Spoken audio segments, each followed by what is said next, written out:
सौतेली माँ और जादुई पानी पूरी। एक लड़की थी जिसका नाम रेशमी था, जिसकी माँ बचपन में ही इस दुनिया को छोड़कर चली गई थी, जिसकी वजह से रेशमी के पापा दूसरी शादी कर लिए, ये सोचकर कि रेशमी को उसकी माँ का प्यार मिल सके। लेकिन ऐसा कुछ नहीं हुआ। बदले में उसे बचपन से अब तक ताने और मार ही खाने को मिलते रहे।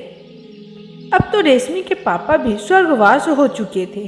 पहले से अब ज़्यादा ही रेशमी की सौतेली माँ रेशमी को मारने और पीटने लगी थी। कई दिनों तक खाना भी नहीं देती थी। लेकिन उसका सौतेला भाई उसे बहुत प्यार करता। अपनी माँ से छुप छुप कर रेशमी को अपने हिस्से का खाना खिलाता था।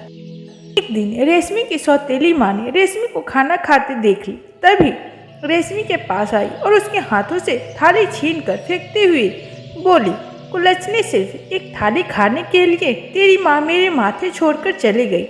अब तेरा बाप भी हम दोनों माँ बेटी के सीने पे दाल डालने के लिए तुझे छोड़ चला गया।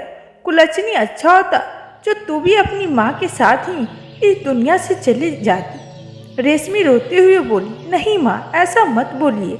मैं आप दोनों के ऊपर बोझ बनकर नहीं रहूंगी, आप लोग को परेशान नहीं करूंगी, बल्कि कल से मैं भी सूरज की तरह काम पर जाऊंगी और पैसा कमाकर आपको दूंगी। तभी रेशमी की सौतेली माँ बोली, तो अब तो मेरे बेटे की तुलना कर देगी? मेरा बेटा तो पढ़ा लिखा है, तू कौन सी पढ़ी लिखी हो जो काम करोगी? और तुम जैसे अनपढ़ को कौन काम देगा? तुम हो भी तो किसी काम की नहीं, खाक काम करोगी। और घर का काम तेरा बाप आकर करेगा या तेरी मरी माँ? रेशमी रोते हुए बोली, नहीं माँ, मैं सुबह से ही घर का सारा काम खत्म करके काम पर जाऊंगी और शाम को आकर रात का खाना बना लूंगी और सारा काम कर दूंगी। सुबह होते ही रेशमी जल्दी जल्दी घर का काम खत्म करके अपनी नौकरी की तलाश में निकल पड़ी। लेकिन उसे कोई भी काम नहीं मिला। शाम को थक हार कर रोती हुई एक मंदिर में पहुंची और भगवान से बोली, अब मैं क्या करूं? कैसे अपनी माँ को मुंह दिखाऊंगी? मुझे तो कोई काम ही नहीं मिला। प्लीज भगवान, कोई रास्ता दिखाइए, वरना मुझे मेरी माँ घर में भी नहीं रहने देगी। तभी उसका सौतेला भाई सूरज उसे ढूंढते हुए वहाँ पहुँचा और रेशमी को बोला, ये सब क्या है दीदी? आपको काम करने की भला क्या जरूरत है? मैं हूँ ना आप दोनों का ख्याल रखने के लिए।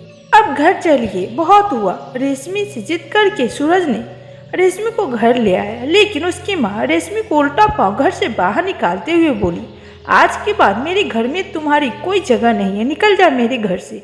और जब तक खुद का पैसा न कमाने लगना तब तक अपना चेहरा मुझे मत दिखाना। सूरज ने अपनी माँ को बहुत समझाया, लेकिन वो एक न सुनी। रेशमी बेचारी रोते रोते उसी मंदिर में गई। बैठे बैठे भगवान के सामने रोते रोते कब सो गई पता न चला। और जब आंखें खुली तो सुबह हो गया था। उठते ही उसने भगवान को प्रणाम की और बोली, भगवान जी, अब तो मुझे कोई काम दिला दो। लेकिन जैसे ही वो मंदिर के बाहर गई, एक बूढ़े से आदमी बेहोश पड़ा हुआ मिला और उसके पास पानी पूरी का ठेला लगा हुआ था। रेशमी उस बुजुर्ग के चेहरे पर पानी छिड़कर उठाने लगी। कुछ क्षण बाद जब वो होश में आए तो रेशमी बोली, बाबा आप ठीक तो हो? आपकी तबीयत ठीक नहीं है, फिर भी आप पानी पूरी क्यों बेच रहे हो? घर में किसी और को बोल देते। तभी वो बूढ़े बाबा बोले, नहीं बेटा, मैं तो ठीक हूँ, बस तेज धूप की वजह से चक्कर आ गए।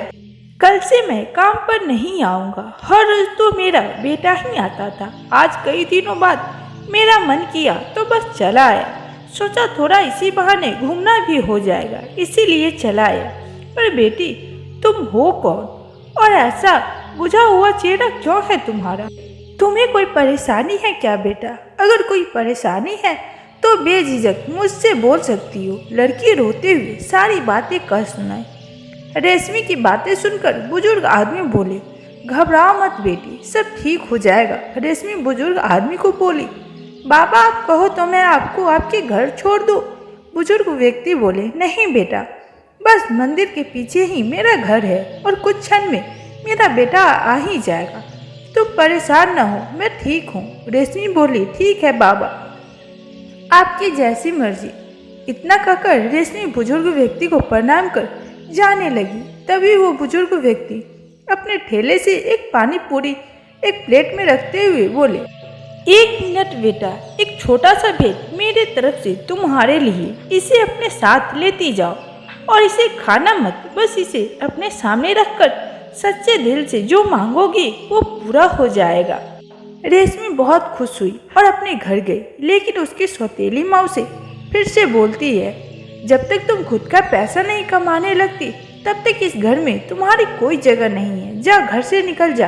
तभी रेशमी बोलती है, यही तो बताने आई हूँ माँ कि आज से मैं भी पैसा कमाऊंगी, बस मुझे मेरी माँ की शादी में मिली बर्तनों में से कुछ बर्तन दे दो माँ, बस उसके बाद मैं शाम तक कुछ पैसे जरूर कमा कर लाऊंगी।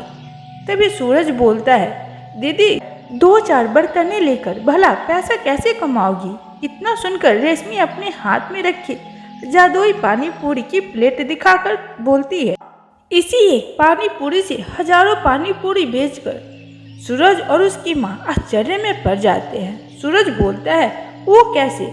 तब रेशमी सारी बातें बताती है और आंखें बंद करके जादुई पानी पूरी से बोलती है, हे जादुई पानी पूरी, मेरे लिए ढेर सारी पानी पूरी प्रकट कर दो।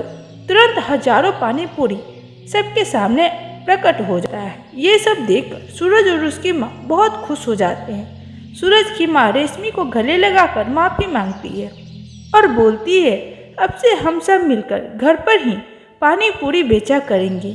अब रेशमी खुशी खुशी रहने लगती है। तो फ्रेंड्स, ये कहानी कैसी लगी कमेंट्स में ज़रूर बताइएगा। अच्छी लगी तो प्लीज़ मेरे वीडियो को लाइक करके शेयर कीजिएगा। न्यू हो तो मेरे चैनल को सब्सक्राइब करके अपना प्यार जरूर दीजिएगा। आज के लिए इतना ही, फिर मिलते हैं अगली वीडियो में नई कहानी के साथ। तब तक के लिए बाय। जय हिंद, जय Bharat, take care, thanks for watching.